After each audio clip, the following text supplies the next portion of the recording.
Tenali double horse రుచికరంగా ఉంటుంది, అనుబంధాల్ని పెంచుతుంది. క్వాలిటీ మరియు టేస్టీ స్వీట్స్ కొరకు Sasi sweets and bakery, Ganganammapeta, Tenali. మగువలు మెచ్చిన mart Nataraj jewellery mart. Kanuri Venkata Ramakrishna. ఈయన పేరు సంగీత ప్రపంచంలో తెలియని వారు దాదాపు అరుదుగానే ఉంటారు. తన 15వ ఏట నుంచే కచేరీలు స్టార్ట్ చేశారు. అంటే సంగీతం పరంగా కాదు, సంగీతానికి ఒక మృష్టాన్న భోజనంలో ఒక అద్భుతమైనటువంటి ఆధారం లాంటి మృదంగంలో, ఆ మృదంగానికి సహవాయిద్యం ఘటం. ఆ మృదంగంలో, ఆ ఘటంలో ఆయన పట్టభద్రులు చదివారు. అలాగే ఆల్ ఇండియా రేడియో ఆర్టిస్ట్గా చేస్తున్నారు. అది తెనాలికి ఒక విధంగా చెప్పాలంటే గర్వకారణం. తెనాల్లో ఉన్నటువంటి ఏకైక మృదంగ విద్వాంసులు శ్రీ కానూరి వెంకట రామకృష్ణ గారు. ఈయన భారతదేశంలోని పలు రాష్ట్రాల్లో, ఒక ఆంధ్రప్రదేశ్ కాదు, ఇతర అనేక రాష్ట్రాల్లో, దక్షిణాది రాష్ట్రాల్లో, ఉత్తరాది రాష్ట్రాల్లో అనేక ప్రదర్శనలు ఇచ్చి బహుముఖ ప్రజ్ఞాశాలిగా ఖ్యాతి గడించారు.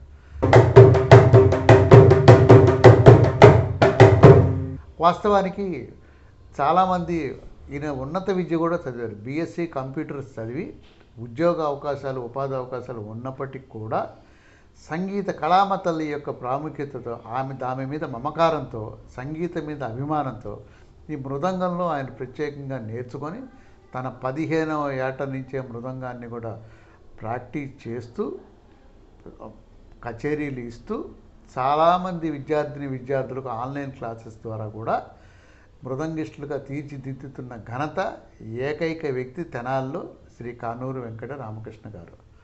ఈ నేపథ్యంలో వినోద భారతి వారితో పెట్టుకునేటువంటి ఒక చిన్న ఇంటర్వ్యూ. నేటు సంగీతం కనుమరుగు అని అనలేం, కానీ ఆదరణ తగ్గుతుందని మాత్రం వాస్తవం. అది ప్రభుత్వ పరంగా కానీ ప్రజల పరంగా కానీ సంగీతాభిమానులు 100కి ఒక 10% కూడా ఉండట్లేదనేది ఇది అందరికీ జగమెరిగిన సత్యం.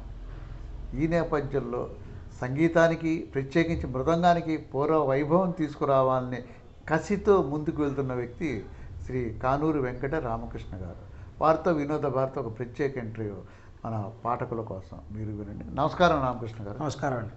సార్, స్టార్టింగే అడుగుతున్నాను, అసలు మృదంగం యొక్క విశిష్టత ఏంటి? మన భారతీయ సంగీతంలో 2 విభాగాలు ఉన్నాయి, సాంప్రదాయాలు. ఒకటి కర్ణాటక సంగీతము, రెండోది హిందుస్థానీ సంగీతం అంటారు. హిందుస్థానీ సంగీతము ఉత్తర భారతదేశంలో బాగా ప్రాముఖ్యత చెందినది. కర్ణాటక సంగీతం మన దక్షిణ భారతదేశంలో ఆంధ్రప్రదేశ్, తమిళనాడు, కర్ణాటక, కేరళ రాష్ట్రాల్లో ఉన్నది.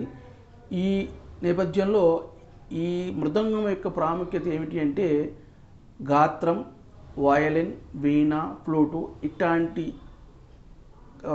వాద్యాలకు కానీ గాత్రానికి కానీ దీని లయప్రధానంగా చాలా విశేషమైన ప్రాముఖ్యత ఉంది. దాని గురించే దీనిని అభ్యసిస్తారు, కచేరీల్లో కూడా ఉపయోగిస్తారు.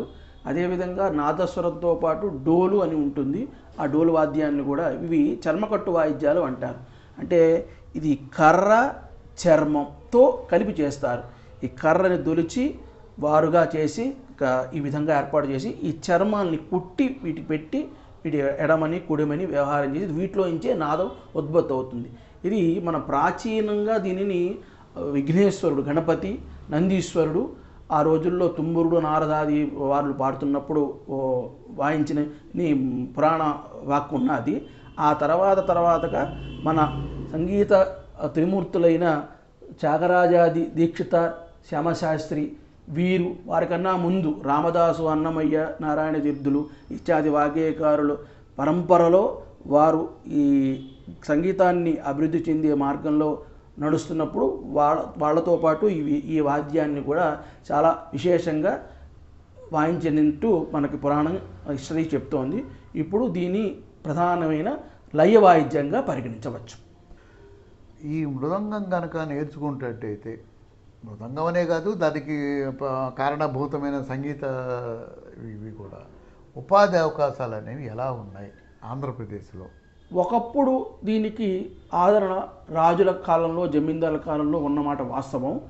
ఇప్పుడు ప్రభుత్వ పరంగా చాలా తక్కువ స్థాయిలోనే ఉన్నది అనేది వాస్తవమైన విషయం. ఏదో కొన్ని ప్రధాన నగరాల్లో విజయవాడ, విశాఖపట్నం, హైదరాబాద్, తిరుపతి ఇటువంటి ప్రధాన నగరాల్లో తప్ప ఒక మంచి సభలు లేవు, కార్యక్రమాలకు వచ్చే ప్రేక్షకులు లేరు, వాయించే విద్వాంసులు కూడా తగ్గుతున్నారు. సుమారుగా ఒక ఆంధ్రదేశంలో 50 మంది వర్ధమాన కళాకారులు మాబోటి వాళ్ళు అందరూ ఉన్న సందర్భంలో అందులో నేను ఒక్కడిని అవ్వడం ఒక విశేషం. తర్వాత తరం నేర్చుకోవట్లేదు.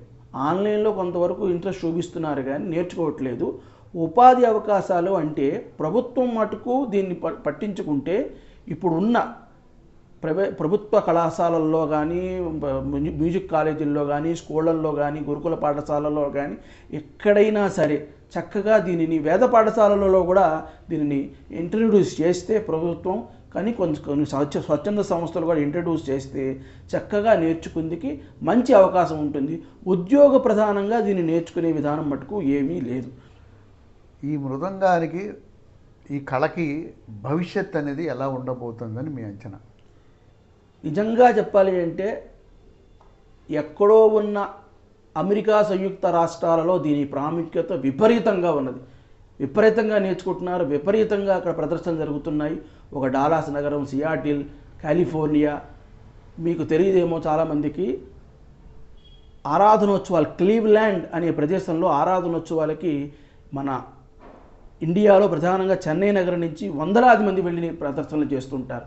ఇక్కడ స్వచ్ఛంద సంస్థలో గవర్నమెంటో పట్టించుకుంటే కానీ దీనికి సంబంధించింది ఆదరణ ఉండే అవకాశం లేదు. మీరు ఏదో విధంగా ఉపాధి అవకాశాలు మాబోటి వాళ్ళకి ఇవ్వాలి, తర్వాత నేర్చుకునే వాళ్ళకు కూడా ఏదో విధమైన ఒక స్టైఫండ్ లాగా నేర్చుకోవడానికి వాళ్ళకి అవకాశం ఉండేటట్టుగా, చదువు వదలమని చెప్పట్లేదు, చదువుతో పాటు దీనిని కూడా చేస్తే మంచి భవిష్యత్తు ఉంటుందని అనుకోవడంలో ఏమాత్రం సందేహం లేదు. అంటే మీరు చెప్పిన దాన్ని బట్టి చూస్తే మన భారతదేశంలో కంటే కూడా ఇతర దేశాల్లోని ఈ సంగీతానికి కానీ, ఈ సహవాయిద్యాలకు కానీ ప్రాధాన్యత ఉంది అంటున్నారు. అది వాస్తవేనా? చాలా వాస్తవం. ఎందుకంటే వాళ్ళు అక్కడ ఏమవుతుందంటే మనం ఇక్కడి నుంచి వెళ్ళిపోయాం చదువు నిమిత్తమో లేకపోతే ఉద్యోగ నిమిత్తమో, మన యొక్క ప్రాచీనమైన సాంప్రదాయంలో ఉండే సనాతన ధర్మంలో ఉండే వీటిని మనం విస్మరించామనే ఉద్దేశంతో మనకన్నా అక్కడ ఉన్న టెంపుల్లో కూడా ఎంతో క్రమశిక్షణగా ఉంటున్నారు, ఎన్నో కార్యక్రమాలు చేస్తున్నారు. ప్రతి టెంపుల్లో ఇవి ఎవరో ఒకరి పిల్లలు నేర్చుకోవడం, వాయించడం ఇవన్నీ కూడా మనకన్నా ఎక్కువ జరుగుతున్నాయి. ఇప్పుడు సంగీతం నేర్చుకుంటేనే ఈ సహవాయిద్యాలు అనే వాటిల్లో ప్రవేశించాలా, అయితే సంగీత పరిజ్ఞానం లేకపోయినప్పటికీ సహవాయిద్యం అంటే మృదంగం లాంటివి నేర్చుకోవచ్చా? మంచి క్వశ్చన్ వేశారు. సంగీతము ఒక విధానమైన విషయం, శృతితో లయతో కూడినది. దానికి సప్తస్వరాల బాణీగా వాటికి సంబంధించిన ఒక థియరిటికల్ ఫార్మేషన్ ఉండి వాటి నేర్చుకుంటూ ఉంటారు. ఈ ప్రక్క వాయిద్యంలో ఉండే మృదంగం, అక్కడ ఉపపక్క వాయిద్యంగా ఉండే ఘటం, ఒకసారి మీకు చూపిస్తున్నాను. ఈ ఘటం అంటారు. వీటికి ఏంటంటే ఆ పాడే ఏదైతే పాడుతున్నారో అది వీళ్ళకి తెలిసి ఉండాలి, రావక్కర్లే, నేర్చుకోక్కర్లే. ఆ పాడేది ఏదో వీళ్ళకి తెలిసి ఉంటే దానికి అనుగుణంగా వాయించడానికి ఉపయోగపడే వాద్యాన్ని దీన్ని సహకార వాయిద్యం అంటారు. అంటే ఒక కీర్తన, ఒక పాట నడుస్తున్నప్పుడు పాట దీనిలో వాయించారు, దానికి అనుగుణంగా వాయిస్తారు. దాన్ని టెంపో అంటారు. ఒక చతురస్రంలో నడవడం, త్రిస్రంలో నడవడం, ఖండంలో నడవడం అనే కొన్ని ప్రక్రియలు నడుస్తున్నప్పుడు దానికి తగ్గట్టుగా వాయించడానికి గురువుల దగ్గర నేర్చుకుంటారు. కాబట్టి ఇది గురువుల దగ్గర నేర్చుకుంటూ సైమిల్టేనియస్గా ఆ కీర్తనల మీద కూడా వీళ్ళకి సరైన అవగాహన ఉండాలి. ఇవి ఉండాలి అంటే నిర్మోహమాటంగా చెప్పాలంటే చాలామంది చేస్తున్న పెద్ద తప్పు ఏంటంటే కచేరీలకి రారు, వినరు. కచేరీలకు రాకపోతే ఆ పాడేది ఎలా పాడుతున్నారు, వీళ్ళు ఎలా వాయిస్తున్నారు అనేది కోల్పోతారు. కోల్పోయినప్పుడు ఊరికే గురువుల దగ్గర అందరూ నేర్చేసుకుంటున్నారు, ఎవరూ పాడలేకపోతున్నారు. మీరు ఒక విద్వాంసుడు, మృదంగ విద్వాంసుడుగానే కాకుండా మరి ఔత్సాహిక ఆసక్తి కలిగిన కళాకారులకు ఆన్లైన్ క్లాసెస్ కూడా నిర్వహిస్తున్నారని తెలిసింది. మీరు ఆన్లైన్ క్లాసెస్ సంబంధించిన వివరాలు బ్రీఫ్గా అని చెప్పగలరా? నేను 2020లో కోవిడ్ టైంలో ఆంధ్ర ప్యారిస్ ఆర్ట్ అకాడమీ అనే ఒక ఆన్లైన్ సంస్థని స్థాపించాను.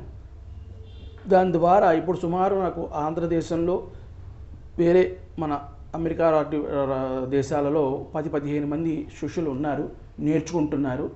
నేను దీనిని మనం ఉండే సోషల్ మీడియా ద్వారా చాలా ప్రమోట్ చేస్తున్నాను. మృదంగం నేర్చుకుంటే కనుక ఫిజికల్గా కానీ మెంటల్గా కానీ ఏమైనా శరీరానికి లాభాలు అనేవి కూడా ఉంటాయా? చాలా మంచి క్వశ్చన్. సంగీతము వినడమే ఒక వరం. ఎందుకంటే సంగీతము వినడానికి వచ్చిన వ్యక్తి ఎన్ని సమస్యలు ఉన్నా ఆ సమస్యలన్నీ మర్చిపోయి తెలియకుండా ఒక యోగంలో కూర్చున్నట్టు కూర్చుంటాడు. దానిలోకి వచ్చి కూర్చునేప్పటికి తెలియకుండా వాడికి ఉన్న రోగాలన్నీ కూడా ఉన్నాయని మర్చిపోతాడు. అవి తర్వాత మళ్ళా ప్రజ్వలించచ్చేమో కానీ. అలాగే ఇది నేర్చుకోవడం వల్ల మనకి సైంటిఫిక్గా కూడా ఆయుర్వేదిక్ కానీ మరొకటి కానీ ఇప్పుడు చప్పట్లు కొట్టమని లేకపోతే ఇట్లా ట్యాప్ చేయమని రకరకాల వ్యాధులు చెప్తున్నారు. ఇవి వాయించడం వల్ల ఇక్కడి నుంచి నాడులన్నీ కూడా ప్రసరించి మనకుండే కొన్ని బీపీ, షుగర్, హార్ట్ ప్రాబ్లమ్స్ తగ్గడానికి చాలా. అదేవిధంగా ఈ సంగీతం నేర్చుకునేటప్పుడు కొన్ని రాగాలు ఉన్నాయి. వీటిలో ఈ రాగాలని ప్రసిద్ధమైన తమిళనాడు లాంటి రాష్ట్రాలలో అపోలో హాస్పిటల్స్లో ఆ రాగాలను వినిపించి రోగులకి వాటిని తగ్గించే, నియంత్రణ చేసే విధానాన్ని కూడా చాలా అవలంబించారు. చాలా విశేషంగా ఉంది. అది నేర్చుకుని దాని యందు లగ్నం చేసుకుంటే ఒక యోగ సమాధిలాగా వెళ్ళే అవకాశం ఉంటుంది. సంప్రదాయబద్ధమైనటువంటి ఈ కళని, సంగీతాన్ని, అలాగే మహారాజుల పోషణలో బాగా ఒక వైభవం, ఒక వెలుగు వెలిగినటువంటి ఈ సంగీత సాహిత్య సహకార వాయిద్యాలకి ప్రభుత్వ పాఠ్యాంశాల్లో చేర్చాల్సిన అవసరం ఉందని భావిస్తున్నారా? చాలా మంచి క్వశ్చన్ వేశారు. అసలు ఒకప్పుడు దీనిని మహారాజులు, జమీందారులు పోషణ జరిగింది. ఉదాహరణకు నేను మహారాజా సంగీత నృత్య కళాశాల విజయనగరంలో నేర్చుకున్నాను. అలాగే కపిలేశ్వరపురంలో జమీందారు వారి ఆధ్వర్యంలో హరికథా పాఠశాల ఉంది.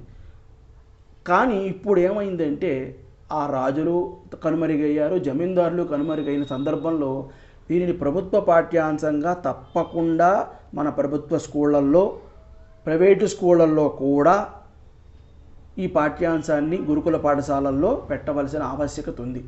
ఎందుకని మీరు అడిగితే నేను సమాధానం చెప్తాను. ఇవాళ ఈ పిల్లలు ఫ్రస్ట్రేషన్ అనే ఒక విభాగానికి వచ్చారు. ఉత్తుకుత్తుని ఆత్మహత్యలు చేసుకోవడం, లేకపోతే ఏదేదో ప్రేమని అదని ఇదని వెళ్ళిపోవడం, తెలియని ఒక ఆకర్షణకు వెళ్ళడం, వీటన్నింటికి కంట్రోలింగ్. ఈ చదువుకున్న చదువుకి ఒక విఘ్నత రావాలంటే ఇది కూడా తోడ్పడితే మనకు అంటారు ఆటపాట ఉండాలని. ఇప్పుడు ఏ స్కూళ్ళల్లో ఆటపాట ఉన్నది? అసలు ఏ స్కూల్లోనూ ఆటపాట లేదు. కాబట్టి ఇది చాలా అవసరమైన విషయం. వాళ్ళకు ఒక క్లాస్ ఖచ్చితంగా ఉంటే వాళ్ళలో ఒక జిజ్ఞాస పెరిగి మానసికంగా చాలా దృఢంగా తయారవుతారు. Okay sir, thank you. మీరు కోరుకున్నట్టుగా ప్రభుత్వం గుర్తించి ఈ కళని, సంగీతాన్ని, ప్రత్యేకించి మృదంగాన్ని మరి పాఠ్యాంశాల్లో ఒక అంశంగా చేర్చి పిల్లల ఆరోగ్యానికి చిన్ననాటి నుంచే మానసిక వికాసానికి దోహదపడుతుందని చెప్పి కోరుకుందాం. Thank you very much sir.